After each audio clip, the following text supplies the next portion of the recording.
Welcome back. You're watching WION World is One. This is World DNA, the show that gets you ahead of the rest. I'm Shivan Janna. And I'm Hem Korsara, and on World DNA today, the death toll continues to mount in Gaza. In the latest, a UN Security Services member was killed in an attack on a vehicle in Gaza on Monday. It was the first international casualty for the United Nations since the start of the Israeli offensive in Gaza. We'll of course bring you all the details of that on the show today.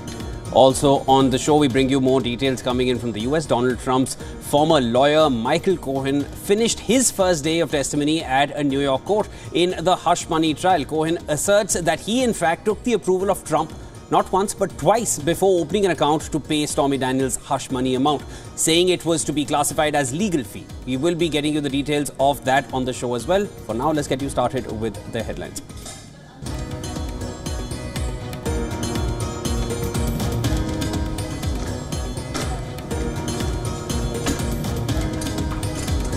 Indian personnel working with the United Nations killed in Gaza after a vehicle he was travelling in came under attack in Rafah. Death marks first international casualty for the organisation since the start of the conflict.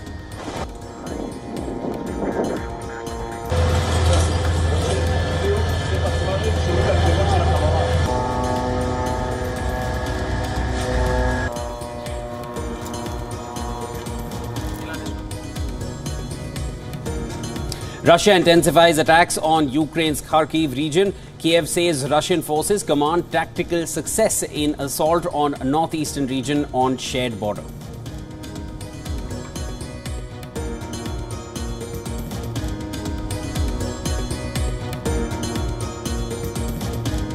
Star witness in Donald Trump's ex-lawyer Michael Cohen says he paid hush money for Trump's benefit, admits he lied and bullied people on behalf of former US President.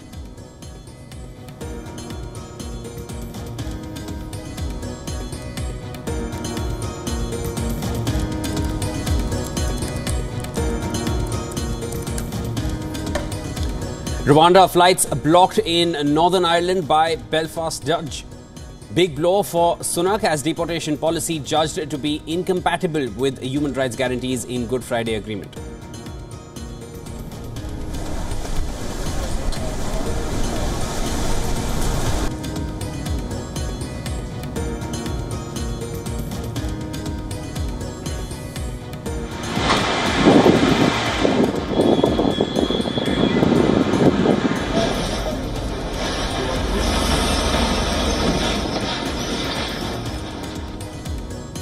Killed and at least 60 injured in India after a billboard collapses during fierce storm in Maharashtra's Mumbai.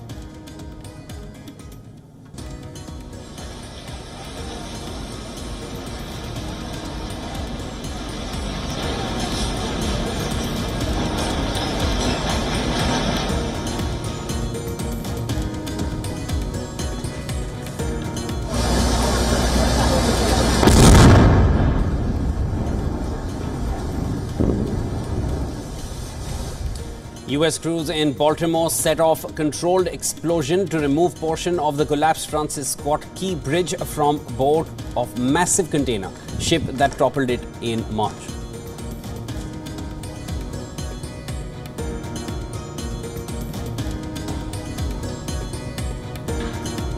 Tensions are flaring up between airlines group and the transportation department of the US major US airlines, which are suing the department over new rule requiring upfront disclosure of airline fee.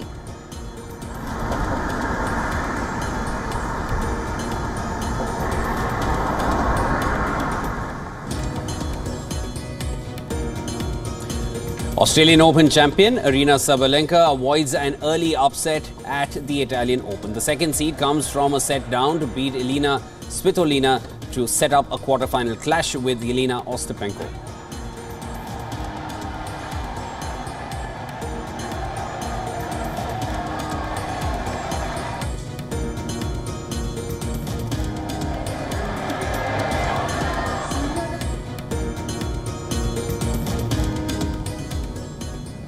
Now, the war in Gaza, it is resulting in a growing number of casualties, be it civilians, aid workers, Israeli soldiers or Hamas militants. All of them have become a target in this war. Now, in the latest, an Indian national serving with the United Nations Department of Safety and Security was tragically killed in Gaza. The incident occurred in Rafah when the UN vehicle was targeted, marking the first international casualty among UN staff since the war broke out. In a dramatic shift, the United Nations Office for Coordination of Humanitarian Affairs, it's revised its data pertaining to the number of Palestinian casualties in the 7-month war. They have reduced the death toll by almost half the number of women and children it previously said were killed. UN says the death toll in the Gaza Strip from the war is still more than 35,000. But the enclave's Ministry of Health has updated its breakdown of the fatalities, further adding that the figure represents the number of identified casualties, and the documentation process of fully identifying the remaining casualties are still ongoing. Number remains unchanged, and it's at more than 35,000 people since October 7th. What's changed is the Ministry of Health in Gaza has updated the breakdown of fatalities, for whom full details have been documented. So what they recently published was that they gave figures for 24,686 out of 34,622 overall fatalities recorded in Gaza. On the other hand, Turkish President Tayyip Erdogan says that more than 1,000 members of the Hamas militants are being treated in hospitals across the country, reiterating his stance that Hamas was a resistance movement. Ben asla Hamas'ı bir terör örgütü olarak görmüyorum. I never see Hamas as a terrorist organization, and as of this moment, I follow Hamas step by step. And in my country right now, more than 1,000 Hamas members are in our hospitals, all of them undergoing treatment. Hamas'ın mensupları hastanelerimizde. Meanwhile, on the battlefield, Israeli forces pushed deep into the ruins of Gaza's northern edge to recapture an area from Hamas militants. While in the south, tanks and troops pushed across a highway into Rafah, leaving Palestinian civilians scrambling to find safety. Elsewhere in West Bank, Israeli protesters blocked 8 trucks headed for Gaza. The protesters could be seen throwing supplies from the trucks on the ground. According to a statement from lawyers representing the protesters, 4 demonstrators, including a minor, have been arrested by the officials.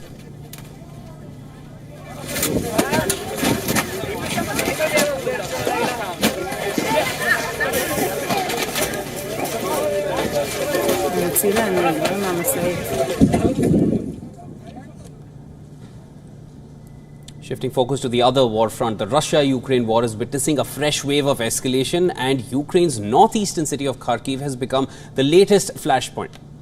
Right, while Kyiv claims that it sees no risk on a ground assault in Kharkiv, the visuals from the ground tell a different story altogether. Ukrainian National Police are rushing to evacuate hundreds of civilians from Kharkiv's border areas as Russian airstrikes continue to pound the region. Она не бачить, доведіть сразу до буса і все. Зараз, де автобус? Скажіть мені, в який автобус її посадити. Some Vovchansk neighborhoods are not easy to get to due to constant shelling. However, the situation is stable and under control. We are evacuating people. It is fine.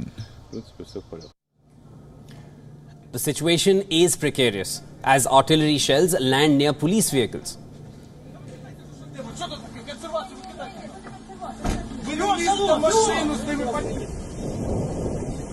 Officials say they do not see an imminent threat yet. However, they do acknowledge that Kiev's troops are being stretched here.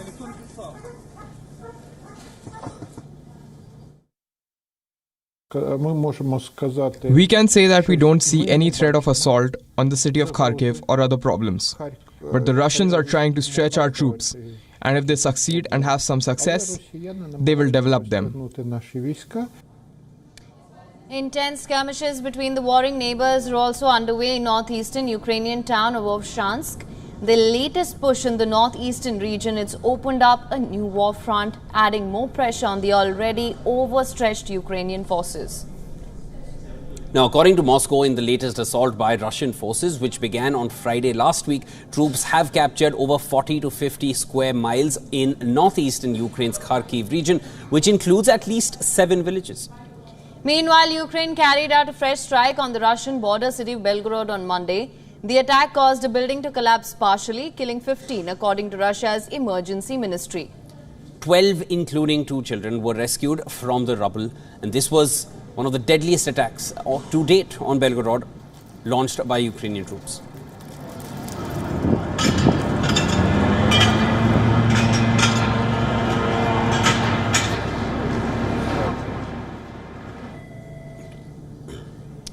Ulf Kristersson, the Prime Minister of the latest NATO member Sweden, has said he is open to allowing nuclear weapons on Swedish soil in wartime. But in case the country is drawn into a military conflict, it could potentially allow the US to station nuclear weapons on its territory. Now, Sweden's parliament is set to vote on a defense cooperation agreement with the United States in June. It will give the US access to military bases in Sweden and allow the storage of military equipment and weapons in the Nordic country. Sweden abandoned 2 centuries of military non-alignment to join NATO in March this year. Unlike other Nordic nations such as Finland and Norway, Sweden has no explicit ban on accepting nuclear arms. However, it has maintained a long-standing policy against hosting such weapons in peacetime. Critics in Sweden have called to impose a complete ban on nukes on its soil, but the government has made it clear that no such ban will be put in place, while if needed, Sweden itself will host nuclear weapons.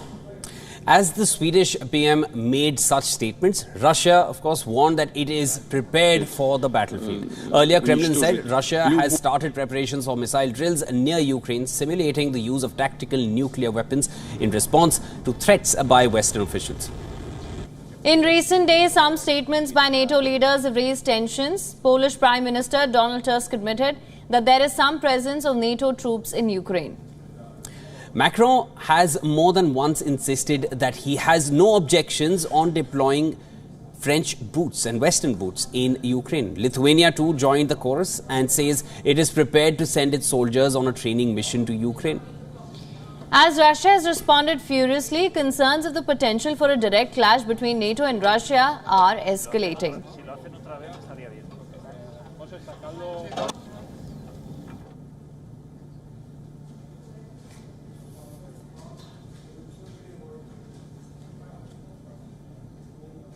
Tensions have escalated in the contested waters of the South China Sea between Beijing and Manila. Yet again, in mid-April, the Philippines Coast Guard, the PCG, had deployed a ship in the Sabina Shoal. It accused China of building an artificial island there.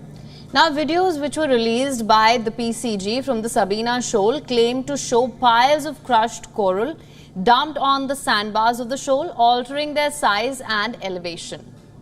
PCG spokesperson said that they are committed to sustaining their position in the disputed region in order to ensure that China does not carry out reclamation activities at this specific shoal. However, Beijing has refuted the claims and has termed them pure rumors. In the recent period, Philippines has repeatedly spread rumors, deliberately smeared China, and tried to mislead the international community. We urge the Philippines to stop making irresponsible remarks, face up to the facts, and return to the right track of properly handling maritime disputes through negotiation and consultation at an earlier date.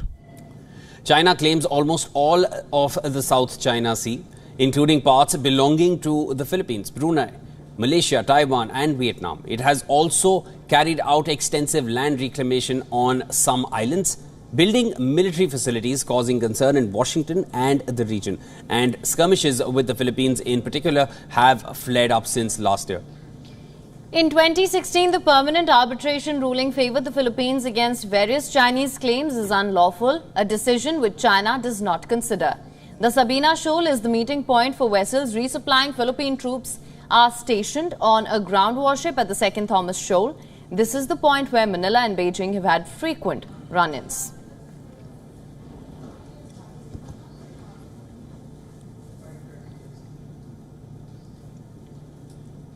Michael Cohen, one-time fixer for Donald Trump, who is now the star witness at his hush money criminal trial. Cohen has now testified in court. Right, the then Republican candidate directed him to pay off adult film star Stormy Daniels to bury revelations of an alleged tryst. Our next story brings you the complete details. Take a look. Donald Trump's ex-fixer Michael Cohen told jurors on Monday that his former boss personally signed off on the payment to porn star Stormy Daniels to bury her story about an alleged 2006 sexual encounter. Cohen, who worked as an executive and lawyer for Trump's company for nearly a decade, testified that Trump told him the situation would be a, quote, disaster for the campaign. Trump's defense has suggested the payment to Daniels was meant to protect his family from embarrassment. But Cohen testified that Trump wasn't thinking about his wife Melania at the time, and instead it was, quote, all about the campaign. At the defense table, Trump shook his head. At the center of the case is Cohen's $130,000 payment to Daniels ahead of the 2016 election. Prosecutors have said Trump paid Cohen back after the election and hid the reimbursement by recording it falsely as a legal retainer fee. Trump is being charged with falsifying business records tied to the transaction. He has pleaded not guilty and denies ever having sex with Daniels. This trial is rigged. It's dishonest. It's a disgrace to New York. It's a disgrace to the country. I should be out campaigning now instead of sitting in a very cold courthouse. The 2024 Republican candidate, who is running against Democratic President Joe Biden in November, says the trial is a politically motivated attempt to interfere with his campaign. The Manhattan trial is widely seen as less consequential than 3 other criminal prosecutions Trump faces. Prosecutors have said they could rest their case this week. Now for more on this, our correspondent Susan Tehrani has sent us this report with further details on this. Take a look.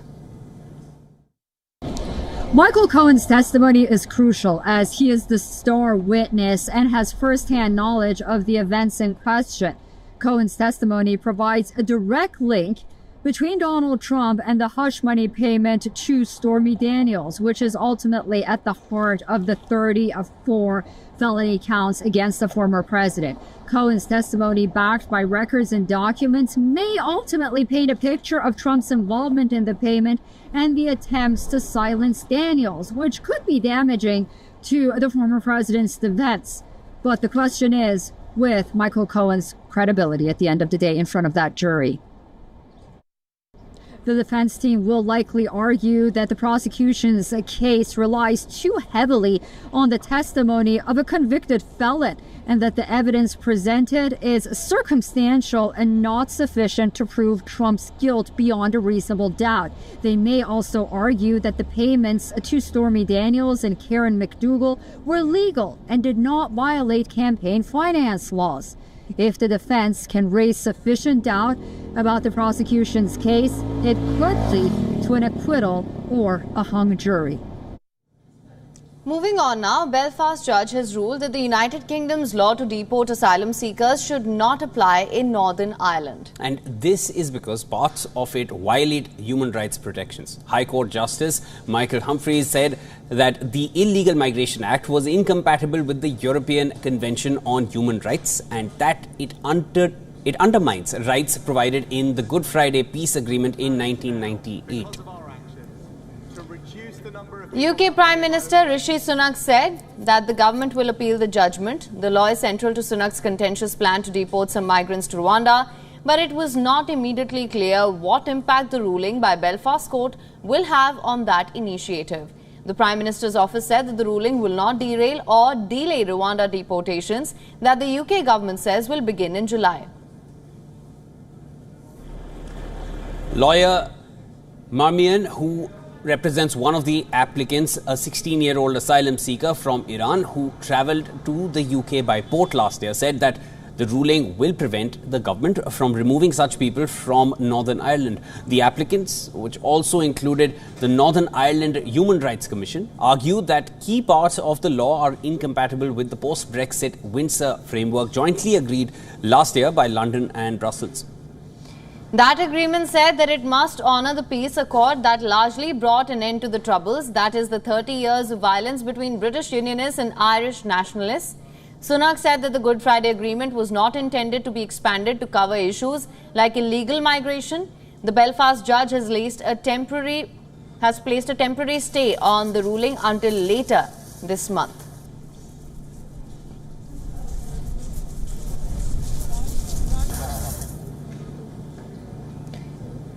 Elections round the corner in South Africa. The country goes to polls on the 29th of May. And of course, they're going to polls amidst the preparations for the upcoming general elections. South African President Cyril Ramaphosa has rejected opposition allegations that a recent pause in electricity cuts was due to the elections. In our next report, well, this one carries the complete story. Take a look.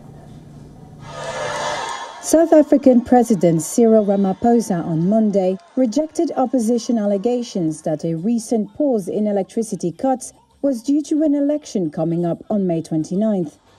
The Democratic Alliance, the biggest opposition party, last week attributed the improved power supply to, quote, political interference by the ANC. It accused the party of putting pressure on Eskom to keep the lights on. In 2023, rolling power cuts imposed by state utility Eskom reached record levels. They continued into the first quarter of this year. But there has now been no load shedding, as South Africans called the cuts, for 48 days, the longest period for more than 2 years. The dramatic improvement in power supply has led to accusations that the timing was designed to improve voters' satisfaction. Ramaphosa said Eskom's improved performance showed that the government's energy plan, announced in 2022, was bearing fruit. He attributed the improvement to a renewed focus by Eskom on maintenance, new generation capacity from renewables, and a strong take-up of rooftop solar panels. However, Eskom's former CEO alleged last week that the utility is burning more diesel to increase supply. According to South Africa's energy regulator, in April alone, Eskom had generated more than half of the amount budgeted for per quarter. South Africa's electricity minister denied the accusation. There could be nothing further from the truth. The ANC is facing its toughest electoral test to date. Opinion polls suggest it's on course to lose its parliamentary majority for the first time since it came to power 30 years ago at the end of apartheid. A court in Kazakhstan has sentenced a former minister to 24 years. In prison for beating his wife to death in a case that shocked the country, a court in the capital Astana handed the prison term to former economy minister. Here's the report. Kazakhstan's former economy minister has been sentenced to 24 years in prison for murdering his wife. The widely watched trial, broadcast live over 7 weeks, was seen by some as a litmus test for the president's promise to strengthen women's rights. 44-year-old Kwandike Bishimbayev was found guilty of torture and murder by the court. CCTV footage captured Bishimbayev arguing with his 31-year-old wife, Saltanat Nukanova, on the night she died. During the trial, separate footage showed Bishimbayev punching and kicking Nukanova before dragging her by her hair into a room, where she later died. Videos found on his phone showed him insulting and humiliating a visibly bruised and bloodied Nukanova over the final hours before she lost consciousness. Bishimbayev admitted to beating his wife, but said some of her injuries were self-inflicted. He denied torturing or planning to murder her. Nukanova's brother spoke after the verdict. This prison term was one of the options we expected. Generally, we stop here. This term is enough. In 24 years, he will be 68. It's basically a life sentence. The trial has been widely regarded as an attempt by authorities to send a message that members of the elite are no longer above the law. The case has helped rally public support behind a law criminalizing domestic violence, which Parliament passed last month. Government data shows that 1 in 6 women in Kazakhstan has experienced violence by a male partner. All right, as always, with that, it's time now for a short break. This is World DNA. We will be back after the break. On the other side, hours after India and Iran signed a 10-year contract to develop and operate the port of Jabar in Iran, the United States issued a warning saying that anyone considering business deals with Tehran needs to be aware of the potential risk of sanctions. We'll get you the full report.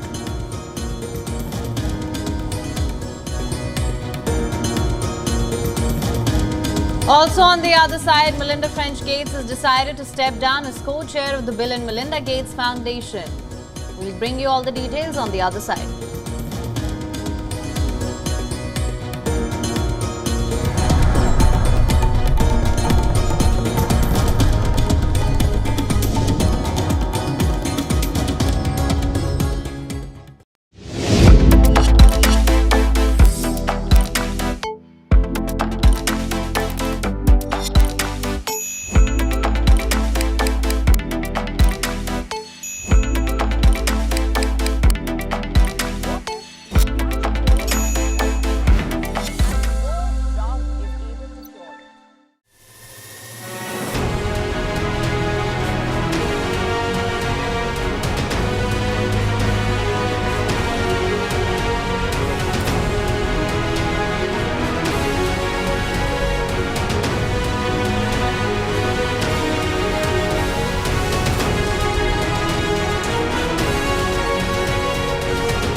Understand better, think ahead.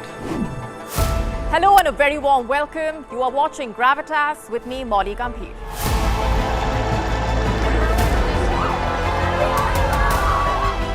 Get the facts, not the bombast.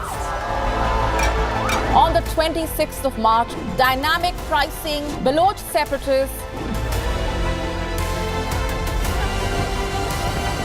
Gravitas cuts out the clutter. Gravitas keeps calm when others scream. Gravitas brings news to life.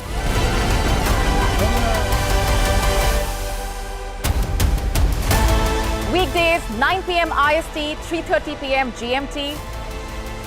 Gravitas. Seeing is believing.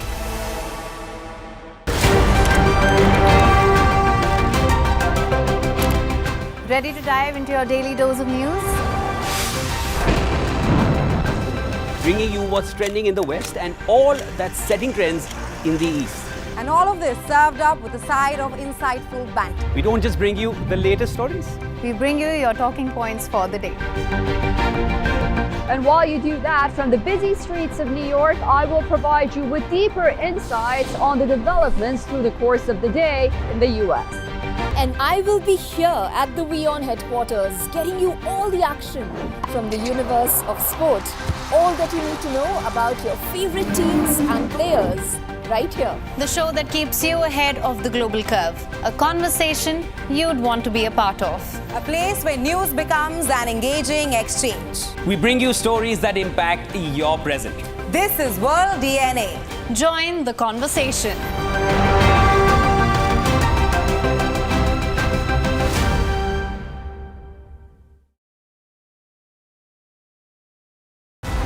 The biggest democratic exercise on the planet ever. Decoding the multiple colors of this multi-dimensional, multi-layered spectacle. WION deciphers the images and the hues. Sifts real performance from rhetoric and noise, claims and counterclaims, populist pitches and hidden truths. Untangling, unraveling this celebration of democracy.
Welcome back to World DNA. Thank you so much for staying with us. Here's a look at what we've lined up for you on this side of the show.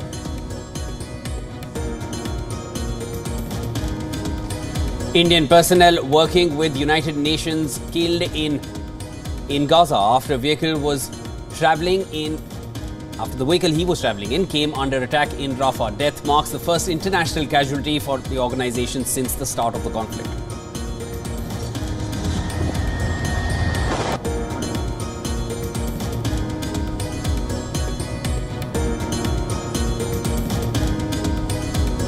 Russia intensifies attacks on Ukraine's Kharkiv region. Kyiv says Russian forces command tactical success in assault on northeastern region on the shared border.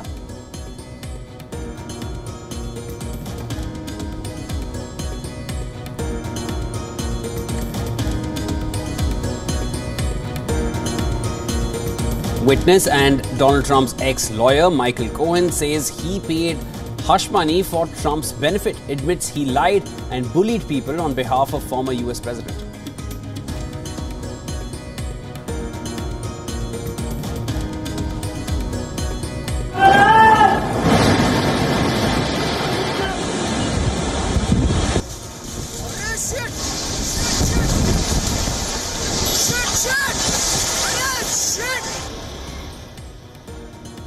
Killed and at least 74 injured in India after a billboard collapses during fierce storm in Maharashtra's Mumbai.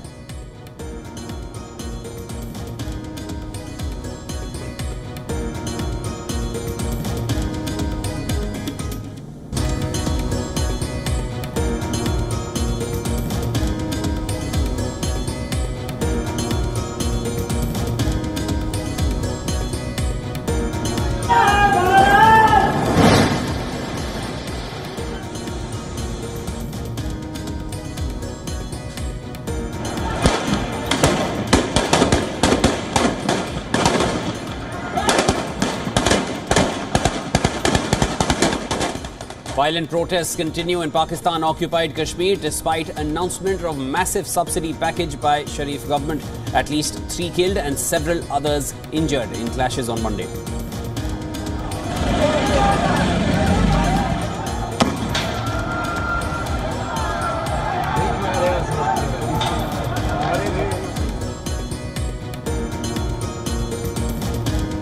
Tensions are flaring up between airline groups and transportation department of the United States. Major US airlines are suing the department over the new rule that requires upfront disclosure of airline fees.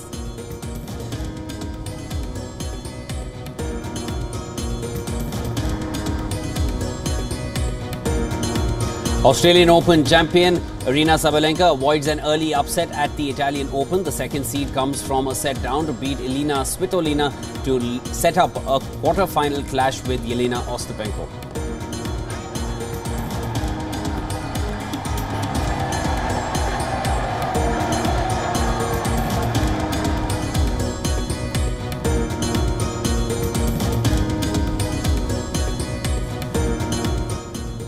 Now, hours after India and Iran signed a 10-year contract to develop and operate the port of Chabahar in Iran, the United States, it's now issued a warning. Well, they're saying that anyone considering business deals with Tehran needs to be aware of the potential risk of sanctions. Now, the US State Department's principal deputy spokesperson Vedant Patel, during his address to the media, acknowledged the deal between Iran and India and said that it will let the Indian government speak on its foreign policy goals.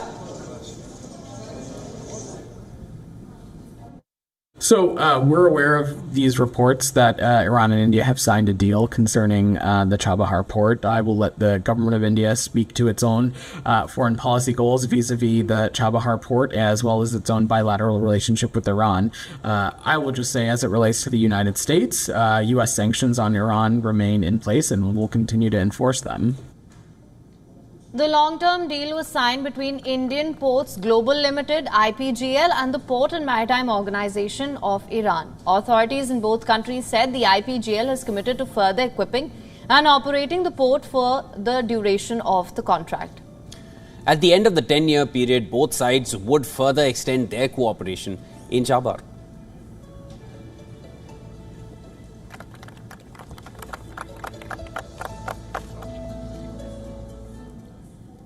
In Mumbai, 14 people have been killed after a massive billboard collapsed on a fuel station amid a strong dust storm, and those visuals are absolutely horrifying. Absolutely. At least 74 others have been injured as well. The metal frame of the billboard tore through the roof of several cars that were at the fuel station as it came crashing down. Around 88 people were initially trapped under the debris, out of which 74 were rescued.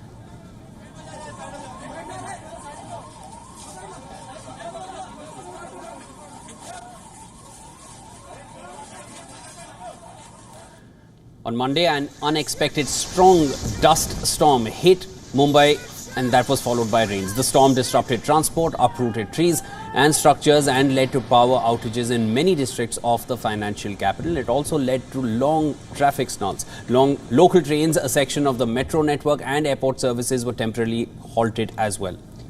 Usually, such pre-monsoon showers bring relief from summer months, but the ferocity of the winds jolted the city. The weather department is forecasting thunderstorms accompanied by lightning and moderate to intense rain for Mumbai and surrounding areas.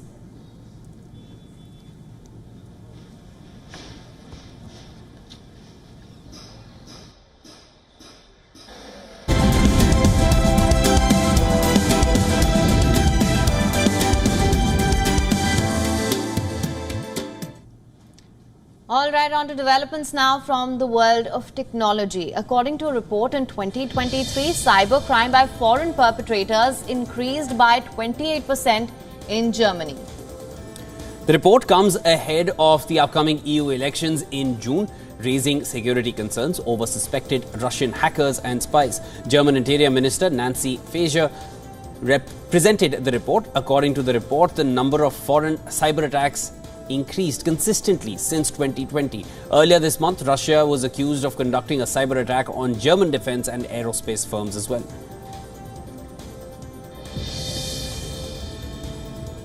According to reports, schools in the American state of Kansas could soon have AI-enabled surveillance cameras, and these smart cameras will have the ability to spot people carrying guns. The camera software will alert the local police and the officials in case such situation arises. And as per reports, Kansas could soon offer schools up to $5 million to install these AI-enabled surveillance cameras. Schools would be able to install the AI cameras post-budget approval from the state governor. They can only install smart cameras if the AI software is patented. The firearms detection software should be qualified anti-terrorism technology. Also, the software company should already have its product in at least 30 states. Although revolutionary, the technology comes with a hefty price tag. In Florida, legislation to implement AI cameras in just 2 countries is costing somewhere around $900,000.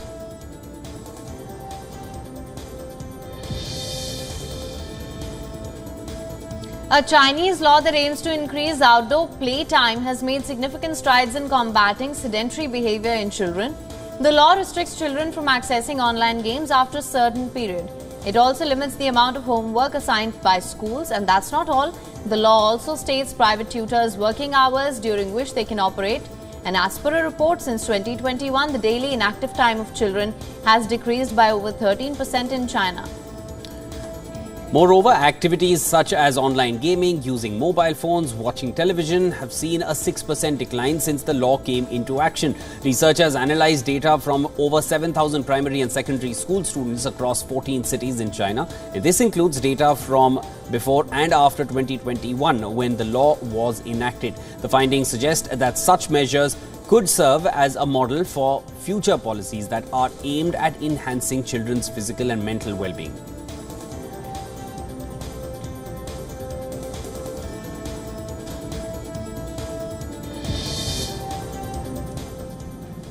Melinda Gates has decided to step down as co-chair of the Bill and Melinda Gates Foundation.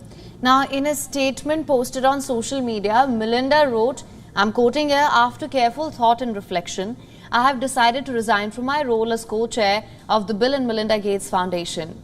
Her resignation will take effect on the 7th of June. The announcement of French Gates leaving the non-profit foundation comes 3 years after her divorce from the 68-year-old Microsoft co-founder. Bill and Melinda filed for divorce in 2021 after 27 years of marriage, but had pledged to continue their philanthropic work together. The arrangement was, however, subject to review. In a statement in July back in 2021, the Seattle-based foundation had said if after 2 years either decides they cannot continue to work together as co-chairs, French Gates will resign her position as co-chair and trustee.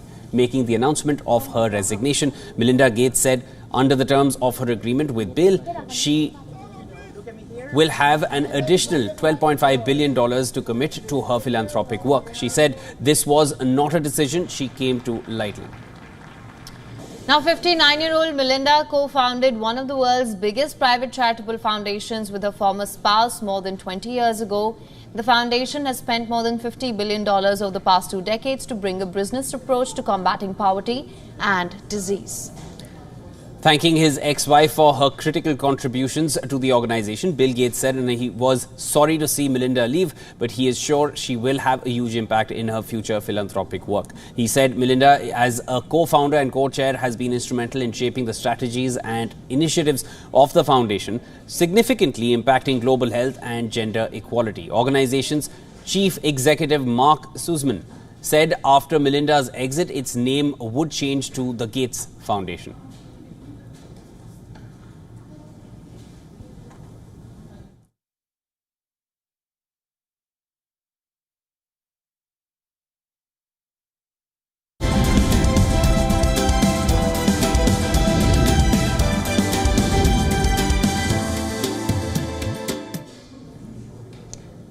Moving on now, millennials and Gen Z favor experiences over asset ownership. Well, they often cite high maintenance costs and low opportunity costs of home ownership. However, a new trend is emerging in the UK that highlights the advantages of owning property in a premier real estate market.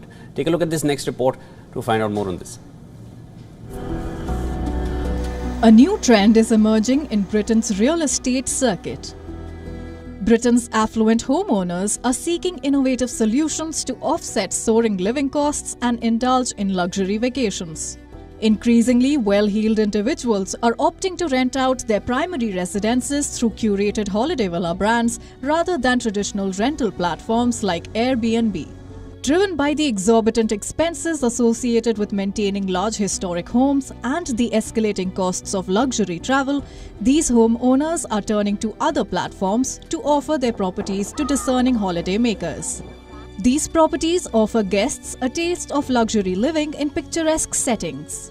With rates often starting in the thousands per week, these rentals cater to a niche market of travelers seeking authenticity and ethical accommodation options. However, while homeowners reap financial benefits from renting out their properties, there remains a level of trust and responsibility in allowing strangers into their homes. To mitigate risks, homeowners often secure personal belongings and implement strict guidelines to ensure the integrity of their properties. While the UK remains one of the top destinations for luxury holidays, the new trend showcases the opportunity cost of holding on to real estate in the UK despite its high cost of maintenance. Bureau Report WION World is One. Russia's energy giant Gazprom, once a dominant player in the European gas market, is facing a period of significant hardship. Now, following a steep decline in gas sales to Europe due to sanctions imposed in the wake of the Ukraine conflict, Gazprom reported its first annual net loss since 1999. This financial blow reflects a 55.6% drop in Gazprom's gas sales to Europe in 2023 compared to the previous year. Europe had been Gazprom's largest sales market, with volumes reaching a peak of 200.8 billion cubic meters in 2018. Gazprom's average monthly revenue from gas sales to Europe in 2015 to 2019 was $3.3 billion compared to an estimated $6.5 billion earned from China in 2023, a substantial decrease. Gazprom is attempting to pivot towards China, aiming to increase pipeline gas sales to 100 BCM annually by 2030. However, the strategy faces challenges. While the Power of Siberia pipeline currently delivers gas to China, it's only operating at a fraction of its planned capacity. Additionally, the much-anticipated Power of Siberia 2 pipeline that remains under negotiations, and China's gas prices are significantly lower than those Gazprom enjoyed in Europe. Russian President Vladimir Putin, way back in 2023, had expressed confidence in Gazprom's resilience amid sanctions.